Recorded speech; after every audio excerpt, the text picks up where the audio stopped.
আসসালামু আলাইকুম প্রিয় দর্শক, সবাই কেমন আছেন? প্রতিদিনের মতো চলে আসলাম এই মুহূর্তের আজকের সবচেয়ে গুরুত্বপূর্ণ আবহাওয়ার খবর নিয়ে। আগামীকাল ২৬ এপ্রিল ২০২৫ রোজ শনিবার অবশেষে মেঘ বৃষ্টি নিয়ে সুখবর দিল আবহাওয়া অফিস। আগামী ৪৮ ঘন্টার মধ্যে আবহাওয়ায় শুরু হয়ে যাবে বিরাট বড় পরিবর্তন। দেশের ৮ বিভাগের ৬৪ জেলায় ধেয়ে আসছে টানা ৫ দিনের ভয়াবহ বৃষ্টিপাত, পাশাপাশি তীব্র কালবৈশাখী ঝড়ের সাথে শিলাবৃষ্টিরও সতর্কতা রয়েছে। এছাড়া আগামী ২৪ ঘন্টার মধ্যে কমে আসবে তাপপ্রবাহের সতর্কতা। তো প্রিয় দর্শক, আজ ও আগামীকাল রাজধানী ঢাকা বিভাগ থেকে শুরু করে খুলনা, বরিশাল, চট্টগ্রাম, সিলেট, ময়মনসিংহ, রংপুর ও রাজশাহী বিভাগ সহ ভারতের কলকাতার পশ্চিমবঙ্গ এবং এদিকে আসাম, মেঘালয় ও ত্রিপুরা রাজ্যের কোন কোন জেলাগুলোতে আবহাওয়া পরিস্থিতি কেমন থাকতে পারে জানিয়ে দিব। সম্পূর্ণ বিস্তারিত ভিডিওটি শেষ পর্যন্ত দেখার অনুরোধ রইল। কে কোন জেলা থেকে দেখছেন কমেন্ট বক্সে জানিয়ে দিতে ভুলবেন না। আর প্রতিনিয়ত সঠিক আবহাওয়ার তথ্য সবার আগে পেতে অবশ্যই আমাদের ইউটিউব চ্যানেলটিকে সাবস্ক্রাইব করে রাখুন। তো এই মুহূর্তের স্যাটেলাইট রাডার থেকে দেখা যাচ্ছে দেশের পশ্চিম দিকের খুলনা, রাজশাহী, রংপুর, ঢাকা, বরিশাল, ময়মনসিংহ বিভাগের জেলাগুলির আকাশ মেঘমুক্ত অবস্থায় দেখা যাচ্ছে। শুধুমাত্র চট্টগ্রাম ও সিলেট বিভাগের বিভিন্ন জেলার ওপরে হালকা মেঘের উপস্থিতি রয়েছে। আগামীকাল শনিবার দুপুর ১২টা পর্যন্ত সিলেট ও ময়মনসিংহ বিভাগ ছাড়া অন্য ৬টি বিভাগের ওপরে বৃষ্টিপাতের কোনো সম্ভাবনা নাই। তবে রাত ৮টার পর থেকে আগামীকাল শনিবার সকাল ৮টার মধ্যে ময়মনসিংহ বিভাগের নেত্রকোনা জেলা এবং এদিকে সিলেট বিভাগের সুনামগঞ্জ জেলার ওপরে বজ্রপাতসহ হালকা থেকে মাঝারি মানের বৃষ্টির প্রবল আশঙ্কা করা যাচ্ছে। প্রিয় দর্শক, এদিকে আপনারা অনেকেই কমেন্ট করে জানতে চেয়েছিলেন যে কবে নাগাদ বঙ্গোপসাগরে নিম্নচাপ বা ঘূর্ণিঝড় সৃষ্টি হতে পারে। তো এই মুহূর্তের পরিস্থিতি অনুযায়ী দেখা যাচ্ছে পুরো বঙ্গোপসাগরের আকাশ পুরোপুরি পরিষ্কার রয়েছে। নতুন কোনো সিস্টেম তৈরি হওয়ার মতো কিন্তু পরিস্থিতি নেই। তবে পশ্চিম বঙ্গোপসাগরের দু এক অঞ্চলে এবং আন্দামান সাগরের দু এক অঞ্চলে কিছুটা মেঘের উপস্থিতি আমরা লক্ষ্য করছি। বাকি পুরোপুরি সাগর কিন্তু এই মুহূর্তে শান্ত রয়েছে। আগামী ১৫ থেকে ২০ দিনের মধ্যে কোনো নিম্নচাপ বা ঘূর্ণিঝড় তৈরির সম্ভাবনা নেই। তবে স্থল নিম্নচাপ কিন্তু একটি তৈরি হতে পারে। সেই আপডেট আমরা আসছি। তার আগে দেখে নেব শনিবারের দিন কেমন আবহাওয়া থাকবে সারা দেশের। তো সিলেট বিভাগে প্রত্যেক দিনের মতোই কিন্তু বৃষ্টিপাতের সতর্কতা রয়েছে। সিলেট, সুনামগঞ্জ, মৌলভীবাজার, হবিগঞ্জ জেলাতে দেখুন, এদিকে জাকিগঞ্জ, বড়লেখা, কোলাউড়া, এদিকে কামালগঞ্জ, এদিকে হাবিবগঞ্জ, নাসিরনগর, বানিয়াচং, জগন্নাথপুর, ফিনারবাগ, শতকবাজার এই অঞ্চলগুলোতে ইতনার আশেপাশ দিয়ে কিন্তু বৃষ্টিপাতের কিছুটা সতর্কতা। কিশোরগঞ্জের দু এক অঞ্চলে রাত্রিকালীন সময়ে হালকা থেকে মাঝারি মানের বৃষ্টিপাত হতে পারে, তা দু এক গ্রাম অঞ্চলে। এছাড়াও নেত্রকোনা থেকে শুরু করে এদিকে দেখুন ময়মনসিংহ বিভাগের শেরপুর অঞ্চলে দু এক স্থানে কিছুটা বিক্ষিপ্ত বজ্রসহ বৃষ্টিপাতের সতর্কতা রয়েছে। পাশাপাশি আমরা দেখতে পাচ্ছি এদিকে রংপুর বিভাগের চররাজীপুর, সিলমারি, এরপর গাইবান্ধা, রংপুর, লালমনিরহাট জেলা, এদিকে সায়েদপুর, কালাহোড়, জলঢাকা, দেবীগঞ্জ, পঞ্চগড়, বোদা, ঠাকুরগাঁও এই অঞ্চলগুলোতে সকাল ১২টা পর্যন্ত আকাশ কিন্তু অস্থায়ীভাবে আংশিক মেঘলা থাকতে পারে। বাকি ঠাকুরগাঁও, ঠাকুরগাঁওয়ের আশেপাশে তেমন মেঘের উপস্থিতি দেখা যাবে না দিনাজপুরেও। এদিকে রাজশাহী বিভাগের পাবনা জেলা থেকে শুরু করে এরপর ভাঙ্গুড়া, ভেড়া, লালপুর, পুঠিয়া, সিংড়া, নাটোর জেলা, নাটোরের পাশে নন্দীগ্রাম, এরপর এদিকে বগুড়া, শিবগঞ্জ, এরপর সিরাজগঞ্জ, পাঁচবিবি, আক্কেলপুর, জয়পুরহাট, নওগাঁ, গোমস্তাপুর, চাঁপাইনবাবগঞ্জ, রাজশাহী, মোহনপুর, গোদাগাড়ি এই অঞ্চলগুলোর আকাশ কিন্তু সারাদিনই পরিষ্কার থাকতে পারে। সকালে কিছুটা মেঘের উপস্থিতি থাকলেও কিন্তু মেঘ কেটে যাবে এবং বৃষ্টিপাতের কোনো সতর্কতা নাই, থাকবে তীব্র তাপপ্রবাহ।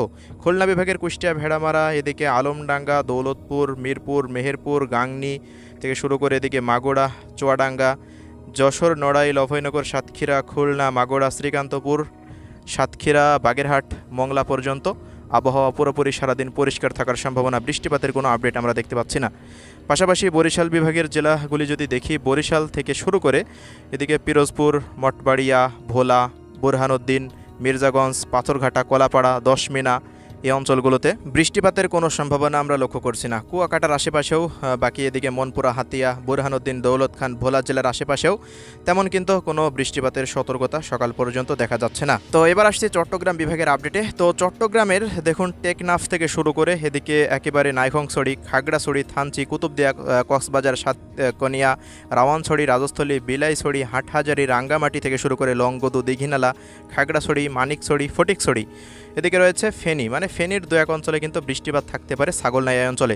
বাকি এদিকে দেখুন চাঁদপুর থেকে শুরু করে ব্রাহ্মণবাড়িয়া, কুমিল্লা এই অঞ্চলগুলো, নোয়াখালীর কোনো অঞ্চলে তেমন বৃষ্টিপাতের সতর্কতা নেই, তবে মেঘের উপস্থিতি থাকবে। ঢাকা বিভাগের আপডেট আসলাম। ঢাকা থেকে শুরু করে মুন্সিগঞ্জ, নারায়ণগঞ্জ, এদিকে সিদ্ধিরগঞ্জ, মাদারীপুর, শরীয়তপুর, কালকিনি, এদিকে রয়েছে মকসেদপুর, গোপালগঞ্জ, ফরিদপুর, এরপর মানিকগঞ্জ থেকে শুরু করে টাঙ্গাইল, বাংশাইল, এরপর গাজীপুর জেলা, কোনো অঞ্চলেই, কিশোরগঞ্জের কোনো অঞ্চলে কিন্তু কোনো বৃষ্টিপাতের সতর্কতা নেই। তো প্রিয় দর্শক, এ পর্যায়ে জানিয়ে দেব কলকাতার পশ্চিমবঙ্গের আবহাওয়া পরিস্থিতি।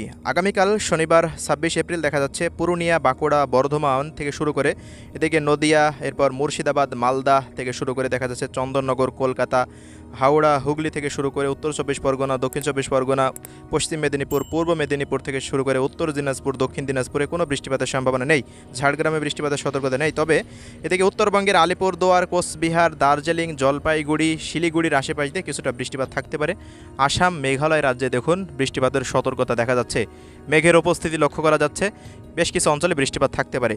বাকি এদিকে ত্রিপুরা রাজ্যের আমবাসা, আগরতলা, আরামপুরের দু এক অঞ্চলে কিছুটা ঝড় বৃষ্টির সতর্কতা কিন্তু থেকেই যাচ্ছে প্রত্যেক দিনের মতো। তো এই ছিল শনিবারের আপডেট। তো এবার আসছি পরবর্তী 48 ঘন্টার আবহাওয়া আপডেটে। তো প্রিয় দর্শক, 27 তারিখের পর থেকে আবহাওয়ায় পরিবর্তন শুরু হয়ে যাবে এমনটাই দেখা যাচ্ছে। এদিকে দেখুন ময়মনসিংহ থেকে শুরু করে রংপুর, রাজশাহী, ঢাকা প্রত্যেকটা বিভাগেই কিন্তু আবহাওয়া আস্তে আস্তে সকাল থেকে পরিবর্তন লক্ষ্য করা যাবে। বেশ কিছু জেলায় কিন্তু মেঘের আনাগোনা শুরু হয়ে যেতে পারে এমনটাই দেখা যাচ্ছে। তবে রাত্রিকালীন সময়ের পর রাজশাহী থেকে শুরু করে এদিকে মেহেরপুরের আশেপাশ দিয়ে মানে খুলনা বিভাগের বেশ কিছু জেলাতে বৃষ্টিপাত কিন্তু ধেয়ে আসার সম্ভাবনা। এইটাই কিন্তু পশ্চিম অঞ্চল থেকে ধেয়ে আসবে এমনটাই দেখতে পাচ্ছি। ঢাকা বিভাগেরও ফরিদপুর, শিবালয়, এদিকে মানিকগঞ্জ, এরপর রাজবাড়ী জেলার আশেপাশ দিয়ে কিন্তু ব্যাপক হারে ঝড় বৃষ্টির সতর্কতা রয়েছে। এর পরবর্তী সময় রাত 8টা থেকে রাত 1টার মধ্যে রংপুর বিভাগের প্রত্যেকটা জেলা জুড়েই কিন্তু দেখুন এদিকে রংপুর, রাজশাহী, খুলনা, ঢাকা, ময়মনসিংহ এবং এদিকে সিলেট, পাশাপাশি ভারতের আসাম রাজ্য থাকছে। এই অঞ্চলগুলো জুড়েই কিন্তু তীব্র কালবৈশাখী ঝড়সহ ভারী থেকে অতি ভারী বৃষ্টিপাতের সতর্কতা দেখা যাচ্ছে দেশের অধিকাংশ জেলাতেই। এর পরের দিন অর্থাৎ এর পরবর্তী সময়ে দেখুন সিলেট থেকে শুরু করে এদিকে ত্রিপুরা রাজ্যের প্রত্যেকটা অঞ্চল জুড়েই কিন্তু বৃষ্টিপাতের সতর্কতা দেখা যাচ্ছে। এরপর 28 তারিখের পর চট্টগ্রাম বিভাগের বেশ কিছু জেলাতে, কুমিল্লা থেকে শুরু করে এদিকে ব্রাহ্মণবাড়িয়া, এই অঞ্চলগুলোতে চাঁদপুর, এদিকে সেনভাগের আশেপাশ দিয়ে বৃষ্টিপাতের সতর্কতা দেখা যাচ্ছে। 28 তারিখের পর সকালের পর থেকে দুপুরের মধ্যে খুলনা, বরিশাল এবং চট্টগ্রাম বিভাগের প্রত্যেকটা জেলাসহ ঢাকা বিভাগের প্রায় প্রত্যেকটা জেলাতেই তীব্র কালবৈশাখী ঝড়সহ বৃষ্টি বা বজ্রসহ বৃষ্টিপাত থাকবে এমনটাই দেখা যাচ্ছে। বাংলাদেশের প্রায় আবহাওয়া কিন্তু 28 তারিখ থেকে ব্যাপকভাবে পরিবর্তন হয়ে যেতে পারে। এরপর 28 তারিখের পর মানে 28 তারিখের রাত থেকে কলকাতার দিক থেকে আবহাওয়া কিন্তু পরিবর্তন শুরু হবে পশ্চিমবঙ্গের, এমনটাই কিন্তু আমরা সর্বশেষ আপডেটে দেখতে পাচ্ছি। তো প্রিয় দর্শক, দেশের মধ্যে আসতে চলেছে শক্তিশালী বৃষ্টিপাত, যা চলতে পারে আগামী 7ই মে পর্যন্ত। তো সবশেষ আপনাদের এই মুহূর্তে দেখিয়ে দেব কেমন থাকবে তাপমাত্রা পরিস্থিতি। তো সর্বশেষ আপডেট অনুযায়ী দেখা যাচ্ছে ঢাকা বিভাগের জেলাগুলিতে প্রায় 38 থেকে 39 ডিগ্রি সেলসিয়াস উঠতে পারে, সিলেট বিভাগে 31 থেকে 32, ময়মনসিংহ বিভাগে একই পরিস্থিতি, রংপুর ও রাজশাহী বিভাগে কিন্তু তাপমাত্রা বেশি থাকতে পারে। রাজশাহী বিভাগের চাঁপাইনবাবগঞ্জ, নওগাঁ, জয়পুরহাট জেলা দিয়ে প্রায় 43 ডিগ্রি সেলসিয়াস পর্যন্ত তাপমাত্রা পরিস্থিতি উঠে যেতে পারে। ভারতের কলকাতারও প্রত্যেকটা জেলাতেই একই পরিস্থিতি দেখা যাচ্ছে, 43, 44, 45 পর্যন্ত উঠে যাওয়ার সম্ভাবনা রয়েছে। এছাড়াও আসাম, মেঘালয় একই পরিস্থিতি, খুলনা ও বরিশাল বিভাগে থাকছে 39 থেকে 40 ডিগ্রি সেলসিয়াসের তাপমাত্রার আপডেট। 28 তারিখের পর থেকে তাপমাত্রা আবারও কমতে শুরু করে দিতে পারে। তো আজকের ভিডিও এতটুকুই, সবাই ভালো থাকবেন, আল্লাহ হাফেজ।